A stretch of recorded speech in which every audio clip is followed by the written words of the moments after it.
श्रोते हो नमस्कार. स्पंदन वृत्त आणि व्यक्तींचं ह्या कार्यक्रमात आपल्या सर्वांचं मनपूर्वक स्वागत. श्रोते हो, आपण सर्वजण जाणतोच या मराठी साहित्यात अनेक साहित्यिकांचं योगदान खूप मोठं देखील आहे. आपल्या आसपासचे देखील साहित्यिक अविरत परिश्रम घेत असतात मराठी भाषेला उत्तमोत्तम साहित्य मिळावं यासाठी. आज आपल्या स्टुडिओमध्ये संत रामदास महाविद्यालय घनसावंगी जालना येथील प्राध्यापक डॉक्टर शशिकांत पाटील आलेले आहेत. त्यांचा साहित्यिक व्यासंग हा खूप मोठा आहे.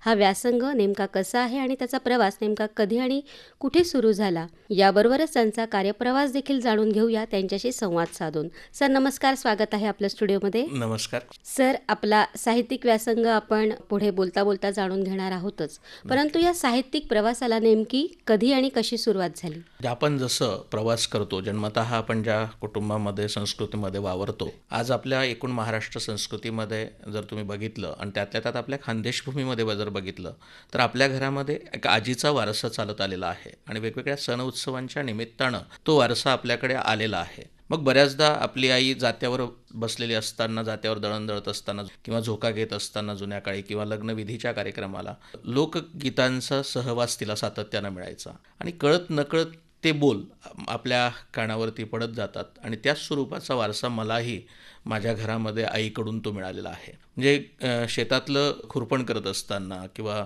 शेतातली लाणी करत असताना, जे कंस काढत असताना जी गाणं आई म्हणायची ती सातत्यानं कानावर पडायची आणि आपल्या खानदेशभूमीला बहिणाबाईचा वारसा तसा आहेच. आणि मग बहिणाबाईची गाणी आणि तोच प्रवास पुढे करत असताना विषय या अनुषंगानं मी मराठी साहित्याचा विद्यार्थी आहे आणि मराठी साहित्याचा विद्यार्थी आणि त्याचं वाचन या रूपानं जे चिंतन आपल्या मनामध्ये होतं.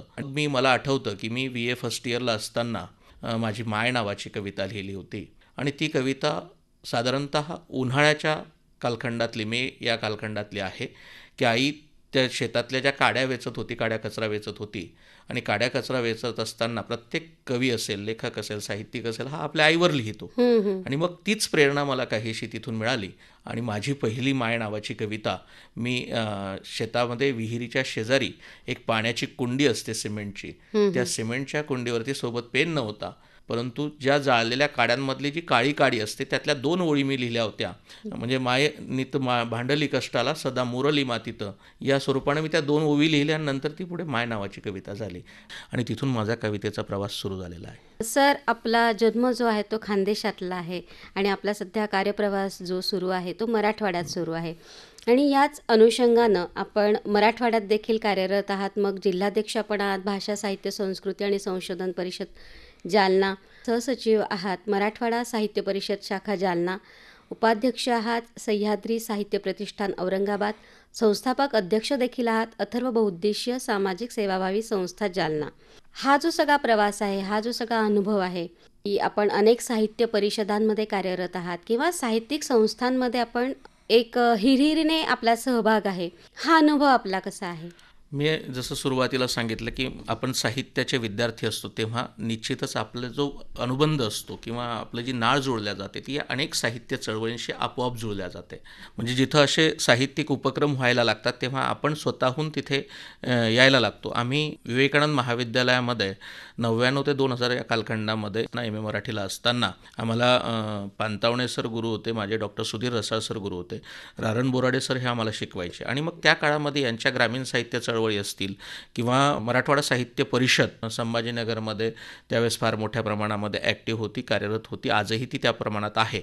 आणि मग कळत नकळत विद्यार्थी दशेमध्ये सह्याद्री प्रतिष्ठान नावाचं आम्ही साहित्य प्रतिष्ठान स्थापन केलं आणि 99-2000ला आम्ही पहिला कविता महोत्सव त्यावेळेस घेतला. खरं तर म्हटलं जातं बऱ्याचदा की एखादा साहित्यिक उपक्रम घेत असताना बऱ्याच मोठ्या प्रमाणात आर्थिक गरज आपल्याला भासते, परंतु आम्ही विद्यार्थी असताना ₹1 पाववडा देऊन श्रोत्यांना एक म्हणजे भोजन वगैरे नसताना आणि कोणत्याही कवीला मानधन त्या काळात आम्ही दिलं नाही. नाहादो महानोर विना मानधन आमच्या त्या कार्यक्रमाला आलेले होते. निरंजन उजगरे होते, इंद्रजित भालेराव होते, अशा अनेक मोठ्या कवींचा सहवास त्या काळामध्ये मिळाला आणि पुढे तो प्रवास मग साहित्य चळवळीशी आमचे जे सहअध्यायी होते ते आजही जर तुम्ही बघितलं त्या सगळ्या सहअध्यायींमध्ये प्रत्येक विद्यापीठांमध्ये असेल किंवा विभागांमध्ये ती आपली नावाजलेले समीक्षक आणि लेखक म्हणून नावारूपाला आलेली आहेत आणि त्यांचा सहवास मला या साहित्य चळवळींना जोडून गेला. सर, आपण काही वेळापूर्वी म्हणालात की आपली नाळ जी आहे ती कवितेशी जोडली गेली खूप आधीच. सर, एखादी कविता आमच्यासाठी सादर करा ना. मी खरं तर माझ्या एकूण सगळ्या ज्या कविता आहेत कृषी संस्कृतीशी ना जोडलेल्या जरी असल्या तरी मी चिंतनात्मक स्वरूपानं फार मोठ्या प्रमाणात लेखन करण्याचा प्रयत्न करतो. चिंतन होत राहतं आणि एकूण चिंतन हे वास्तवाशी अनुबंधाने अनुषंगानं असतं. माझी पांढऱ्या कागदावरची वटवाघळं या नावाची कविता आहे. रात्रीच्या भेसूर अंधारात घिरट्या घालणारी वटवाघळं सकाळी लटकलेली असतात उलटी वडाच्या झाडावर. रात्रीच्या भेसूर अंधारात घिरट्या घालणारी वटवाघळं सकाळी लटकलेली असतात उलटी वडाच्या झाडावर. झाडाच्या पारंब्यांना बुंध्यांना त्यांचं उलटं लटकणं बहुधा मान्य असावं. अशा कित्येक उलट्या लटकलेल्या वटवाघळांच्या जातकुळीबद्दल फारसे आपल्याला सांगता येणार नाही. पण ही उलटी वटवाघळं कोऱ्या कागदावर उतरतात तेव्हा सात्विक विचारांची उधळण करतात. आचरण बिचरण तत्व बित्व भूमिका बिमिका ह्यांचा महापूर असतो त्यांच्या लेखनामध्ये. त्यांच्या खोल डोळ्याच्या बुबळात कामुक स्त्री देहावरती चोरटी नजर टाकणारे विषारी साप वारूळ करून बसलेले असतात. यांचे लेखनातले विचार मात्र रेशमाचा कोश गुंफलेले परस्त्री माऊलीच्या चरणी लीन होत असतात. त्यांच्या लेखणीत येतो विद्रोह. ज्यांच्या लेखणीत येतो विद्रोह, परिवर्तनाची मशाल, भूमिकांची जबरदस्त पकड, तेच असतात कुणाच्या तरी दावणीला बांधलेले घाट्या घुंगरांचे नंदीबैल, कुणातरी धन्याची झूल पांघरून. म्हणजे प्रत्येक लेखक जर आजच्या काळामध्ये आपण बघितला तर तो त्याच्या लेखनातल्या विचारांपेक्षा वैयक्तिक विचारामध्ये जो विरोधाभास आपल्याला दिसतो तो विरोधाभास मी माझ्या लेखनामध्ये टिपलेला आहे. खानदेशातील लोकसाहित्याचा अभ्यास संदर्भ ग्रंथ म्हणून केलेला आहे. खानदेशातील मराठी साहित्य समीक्षा ग्रंथ आपल्या नावावर आहे. मानवी हक्क, शिक्षण आणि विकास संशोधनपर लेखन आपण केलेलं आहे. प्राईड ऑफ जालना ऐतिहासिक ग्रंथांचं संपादन देखील केलेलं आहे. अस्मितादर्श साहित्य संमेलन स्मरणिका, विद्रोही साहित्य संमेलन स्मरणिका आणि गोदाकाठ 42व्या मराठवाडा साहित्य संमेलनाच्या स्मरणिकेचं संपादन देखील आपण केलेलं आहे. आपली ही जी लेखनाची व्याप्ती आहे ती सर्वस्पर्शी आहे. अनेक विषयांना स्पर्शून किंवा संशोधन, आपण काही वेळापूर्वी म्हणालात की मी संशोधनपर लेखन करतो. सर, काय अनुभव आहे एखाद्या विषयाचं संशोधन करणं? हे तितकंसं सोपं नाही. आजकालचे जे काही लेखक आहेत ते संशोधन करत असतात. आपला काय अनुभव आहे? मी जसं म्हणालो की सुरुवातीला की माझे गुरु हे डॉक्टर सुधीर रसाळ आहेत, गंगाधर पानतावणे सर आहेत, डॉक्टर दादा गोरे सर आहेत. विवेकानंद महाविद्यालयामध्ये हा जो गुरुवर्ग जो मला मिळालेला होता त्यांनी जी दृष्टी मला त्या काळामध्ये दिली होती की संशोधनाकडे संशोधक दृष्टीनं बघण्यापेक्षा त्यात जर आपला जीव ओतला तर ते आपल्याला साहजिकपणे संशोधन योग्य पद्धतीने करता येतं.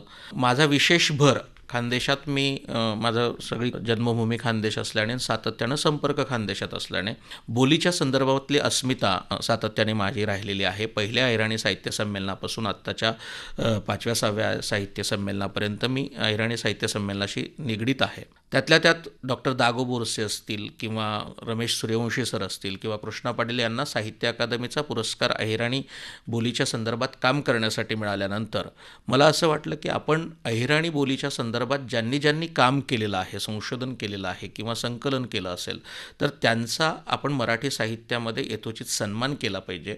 जसं आजच्या समाज माध्यमांवर लिहिणाऱ्या लोकांच्याकडे जर आपण बघितलं तर आज अनेक कवींना नव्या विषयांची जोड मिळालेली आहे. अरुण काळेंची एक कविता आहे, नंतर कळणार नाही हा विषय मी सुचवला आहे म्हणून, असं ते लिही याच्यावरही कविता या नावाची ती कविता आहे आणि ते वेगवेगळे विषय तिथं सुचवत जात आहेत. म्हणजे नव्या काळासाठी येणाऱ्या या समाज माध्यमांवरती गुंतलेल्या लोकांमध्ये आज वाचन चळवळीच्या अनुषंगानं जी लोक कामं करत आहेत त्यांना एक प्रश्न पडलेला आहे की ही जी निर्मिती होते आहे ही वाचकांपर्यंत पोहोचत नाही आहे. वास्तवता ही तितकीच आहे की कविता संग्रह प्रकाशित केला जातो, कविता संग्रह प्रकाशित होतो, प्रकाशित केला जातो, त्याच्या प्रती घरापर्यंत आणल्या जातात, 50 मित्रांना दिल्या जातात, 50 नातेवाईकांना दिल्या जातात, ठराविक संशोधकांपर्यंत, समीक्षकांपर्यंत त्या पोहोचतात. वाचक स्वतः कविता संग्रह विकत घेऊन वाचेलच ही अपेक्षा फार दुर्मिळ झालेली आहे. चांगला कविता संग्रह निश्चितच पोहोचतो वाचकांपर्यंत, परंतु तो पोहोचण्यासाठी अगोदर वाचावा लागतो आणि समीक्षकांनी ते मांडावं लागतं. मात्र ते आजच्या काळात होताना दिसत नाही आहे. स्वतः कवीला त्याचा कविता संग्रह घेऊन फिरावा लागतो, सांगावं लागतं, बोलावं लागतं, तेव्हा कुठे वाचकांपर्यंत तो कविता संग्रह पोहोचतो किंवा ओळखीच्या समीक्षकांकडून त्याच्यावरती टिप्पणी करून घ्यावी लागते. ही सगळ्यात मोठी शोकांतिका आजच्या काळामध्ये झालेली आहे. कथासंग्रहाच्या बाबतीत तर फार दुर्मिळता, कादंबरीही दुर्मिळ झालेली आहे, कथासंग्रहही दुर्मिळ झालेले आहेत. कारण लिहिण्याचे विषय हे आजच्या नव्या काळातल्या साधनांमुळे जुने अनुभव लिहिणारे लेखक आणि नवे वाचणारे वाचक यांच्यामुळे तो मेळ बसताना दिसत नाही. म्हणून मी 9 कथा लिहिलेल्या आहेत. मी त्या प्रकाशितही भवबंकी या नावानं मी आगामी प्रकाशन त्याचं करणार होतो, पण मी ते केलेलंही नाही.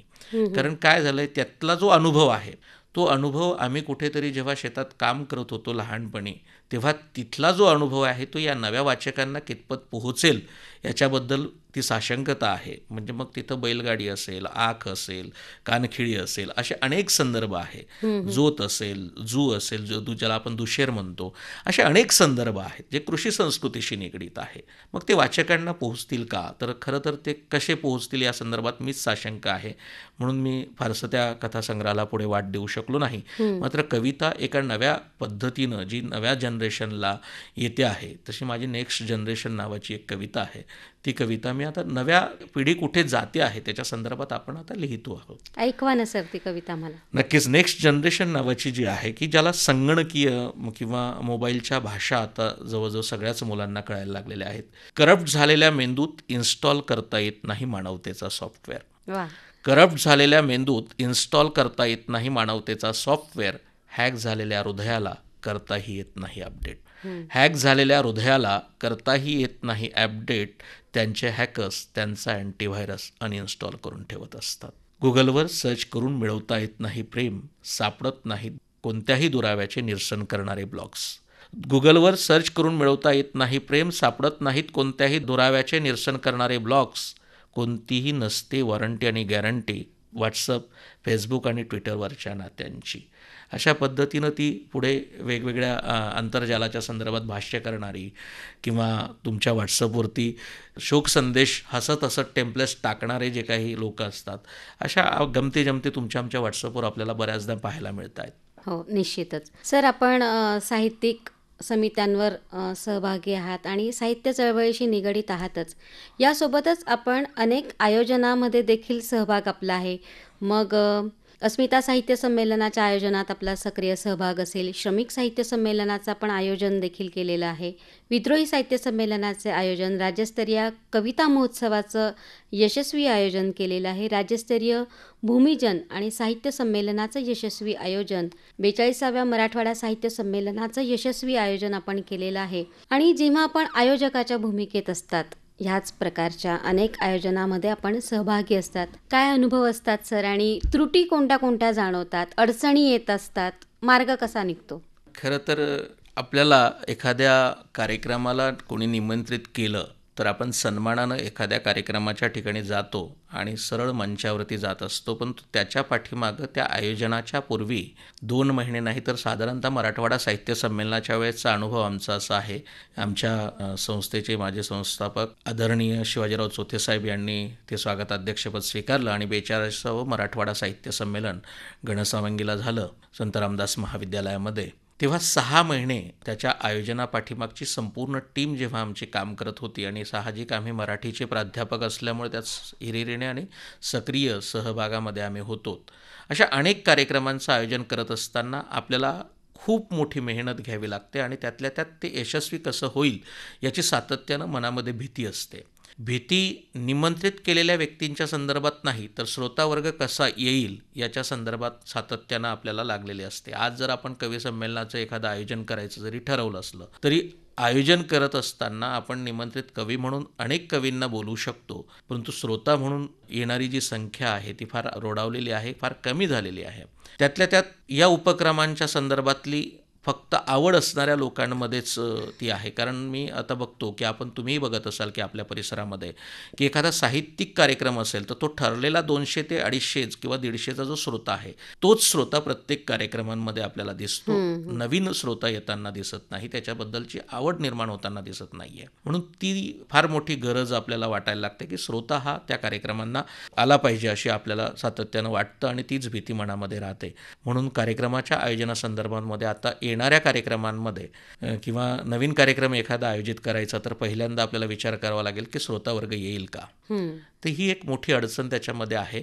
खरं तर कोरोनामध्ये आपण ऑनलाईन कार्यक्रम घेतले, त्याची एक सवय लोकांना जडलेली आहे की आपल्या बेडवरती पडून मोबाईलवरती लाईव्ह कार्यक्रम बघायचे, ही एक सवय जडलेली आहे. दुसरी एक की मनोरंजनाची अनेक साधनं आपल्याकडे आलेली आहेत आणि साहित्य हा आपल्याकडे विचारांचं आदानप्रदानत्व करणं किंवा एखाद्या विषयाच तुमच्यापर्यंत पोहोचवणं याचा हा उपक्रम आहे, परंतु त्याच्याकडे तशा नजरेनं आता बघितलं जात नाही, म्हणून आपल्याला बऱ्याचदा काही अडचणींना सामोरं जावं लागतं. सर, काय मार्ग काढता येतील? नवीन नवीन श्रोता किंवा वाचक संख्या कशी वाढली पाहिजे? काय होतंय की काही कळत नाही. आता मी महाविद्यालयामध्ये काम करतो, परंतु महाविद्यालयामधल्या विद्यार्थ्यांना नेमकं कोणत्या गोष्टीत रस आहे किंवा कुठे रुची त्यांची आहे हेच कळायला मार्ग नाही. कारण समाज माध्यमानं हातातल्या मोबाईलने त्यांना लावलेलं वेड जे आहे की समोर एखादा सांस्कृतिक कार्यक्रम चालू असतो, उदाहरणार्थ गॅदरिंग जरी चालू असली तरी मुलं स्वतःच्या मोबाईलमध्ये डोकावताना आपल्याला दिसत आहेत. म्हणजे समोर आपले सहअध्यायी मुलं आणि मुली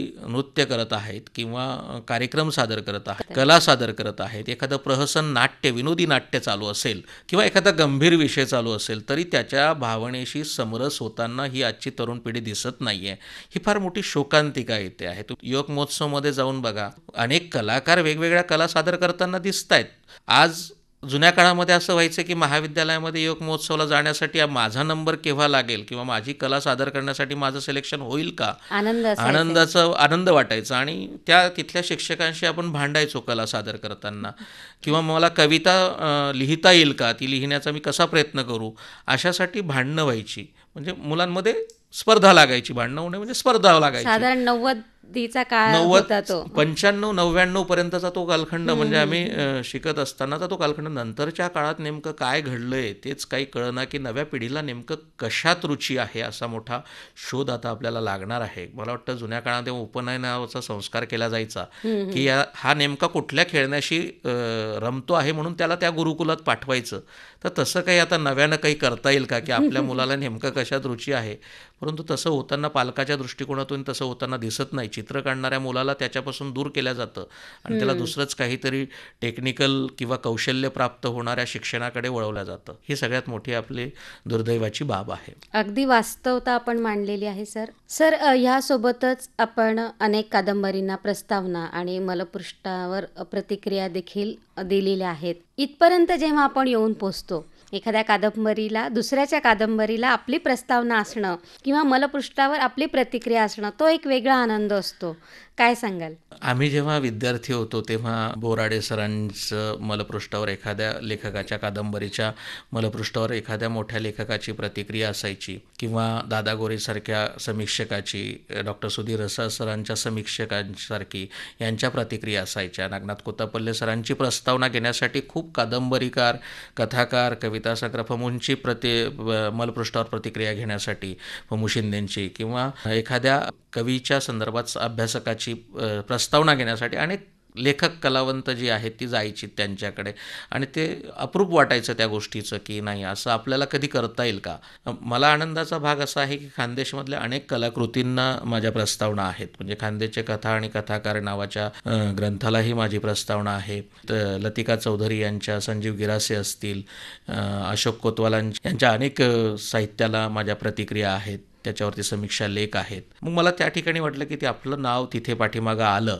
परंतु याच्या पाठीमागं आमच्या ज्या गुरूंनी जे दृष्टिकोन मला दिलेला आहे किंवा त्यांची नावं बघून आम्हाला जो हेवा वाटत होता किंवा ते अप्रूप वाटत होतं ते पूर्णत्वाला कधी येईल याची आम्ही वाट बघत होतो आणि त्यानिमित्तानं अशी संधी भेटत गेली. अनेक लेखकांनी आग्रह केला किंवा त्यांच्या लेखनावरती लिहावंसं मला वाटलं, म्हणून मी त्या ठिकाणी त्या प्रतिक्रिया नोंदवलेल्या आहेत. सर, जाता जाता आपली एक सुंदरशी कविता ऐकवा ना आम्हाला. नक्कीच. आता खरं तर मी ज्या पद्धतीने नेक्स्ट जनरेशन वगैरे या स्वरूपानं आलेलो आहे, मी सुरुवातीलाही म्हणालो होतो की माझ्या कृषी संस्कृतीशी जोडल्या गेलेल्या काही कविता आहेत. फसाटी नावाची एक कादंबरी नवनाथ गोरेंची आलेली आहे. आयुष्याची फसाटी. खरं तर ती साहित्य अकादमी पुरस्कारही तिला आहे. तिच्या अनेक प्रतिही बाजारात आहेत. त्या फसाटीच्या अनुषंगाने तो शब्द मला जेव्हा आठवला की आयुष्याची फसाटी काय असते. चाड्यावरच्या मुठीमध्ये बांधून जीव ओतून जमिनीत काढून घेतो आणि काट्याची कुपाटी बांधावरती कधी कधी बुजगावणं होऊन राखणीला तोच उभा राहतो.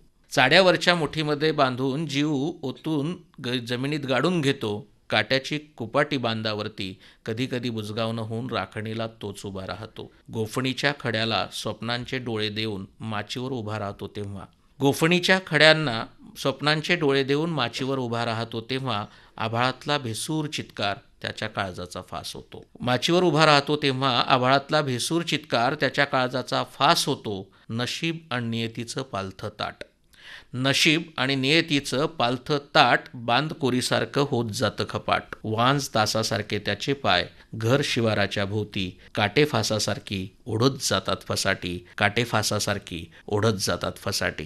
आणि मला वाटतं अनेक शेतकऱ्यांच्या आयुष्यावरती अशी फसाटी ओढलेली आपल्याला दिसून येते. खूप सुंदर सर, अंतर्मुख करायला लावणारी आपली ही कविता होती. सर, आपण अनेक परिसंवादामध्ये जातात, अनेक व्याख्यानांमध्ये जातात, तरीसुद्धा या मुलाखतीच्या माध्यमातून आजच्या सद्य परिस्थितीवर किंवा नवीन लेखकांना, नवीन संशोधकांना आपण काय सांगाल? दिशा आजही बऱ्याच लेखकांना सापडलेली आहे आणि सांगण्यासारखा भाग, वास्तवाचं भान प्रत्येकाला आहे, परंतु वास्तवाविषयी भाष्य करण्याची हिंमत फारशी कुणामध्ये नाही. आणि आज बरेच जी आपली लेखक मंडळी आहे, जसं मी सुरुवातीला म्हणालो की प्रत्येक दावणीला आपण कुणाच्या तरी दावणीला बांधून घेतलेली माणसं आहोत. म्हणजे ते माझ्यासहित सुद्धा कधी कधी सांगता येईल की मला ती ओळ आठवते, स्वातंत्र्य कुण्या गाढवीचं नाव आहे. म्हणजे आज आपल्याला खरंच अभिव्यक्तीचं स्वातंत्र्य आहे का? आपण व्यक्त होऊ शकतो का? म्हणजे माझी एक कविता आहे की भोवताली अशी अनेक माणसं असतात की ज्यांना सणसणीत शिव्या घालावीशी वाटतात, पण आपण घालू शकत नाही, कारण आपण आपल्या पुरुषत्वाला म्हणा किंवा आपल्या आतल्या विद्रोहाला आपण बंद करून ठेवतो. आपण कुठेच आवाज उठवू शकत नाही. ही फार मोठी शोकांतिका आहे आणि हे सर्वांनाच मान्य आहे. म्हणजे इथल्या प्रत्येक कलावंताला ते मान्य आहे, प्रत्येक लेखकाला ते मान्य आहे. पण तू उघडपणे बिनधास्तपणे लिहिणारी माणसं आता फारशी दिसत नाहीत. बोटावर मोजण्या इतकी 2-4 लेखक मंडळी असतील, परंतु त्यांचीही मुस्कटदाबी होते. आणि अशी अनेक भीतिग्रस्त, म्हणजे आपण असं म्हणतो, दूर उडाली कबुतरे नभातून, गिधाडांचेच राज्य माजले आहे, सत्ता गाजवतोय दुर्जन, कारण भयग्रस्त सज्जन विखुरलेला आहे. म्हणजे हे सगळी सज्जन मंडळी जी आहे ही सगळी विखुरलेली आहे, ती एकसंग होऊ शकत नाही आणि कुणाच्या आवाजाला आपला आवाज आपण मिश्रित करू शकत नाही. बिनधास्तपणे लिहिणं ही काळाची गरज आहे. जे वाटतं मनामध्ये ते व्यक्त करणं ही काळाची गरज आहे. तर हे जर झालं तर मला वाटतं कुठली तरी दिशा बदलेल आणि ती बदलणं आपल्याच हातात, आपल्या लेखकांच्या, कलावंतांच्या आणि परखडपणे मतं मांडणाऱ्या संपादकांच्या हातातही तितकंच आहे. निश्चितच सर, आज आपण इथे आलात आणि आपले जे साहित्यिक विचारसरणी, आम्हाला जे आपल्या सगळ्या कार्यप्रवासाची जाण आपण करून दिली या संवादातून, त्यासाठी जळगाव आकाशवाणी केंद्रातर्फे मी आपले मनापासून आभार मानते. धन्यवाद, खूप खूप धन्यवाद. मला माझं मत या ठिकाणी व्यक्त करता आलं, माझा प्रवास या ठिकाणी व्यक्त करता आला. जळगाव आकाशवाणीने मला निमंत्रित केलं त्याबद्दल मी आपले मनस्वी धन्यवाद व्यक्त करतो. श्रोते हो, आत्ताच आपण स्पंदन वृत्त आणि व्यक्तींचं ह्या कार्यक्रमात प्राध्यापक डॉक्टर शशिकांत पाटील यांची वैदेही नाखरे यांनी घेतलेली मुलाखत ऐकलीत. स्पंदन कार्यक्रमाचे सादरकर्ते होते विजय भुयार. श्रोते हो, कार्यक्रमात आता इथेच थांबूया. पुन्हा भेटूया. तोपर्यंत नमस्कार. श्रोते हो, नमस्कार.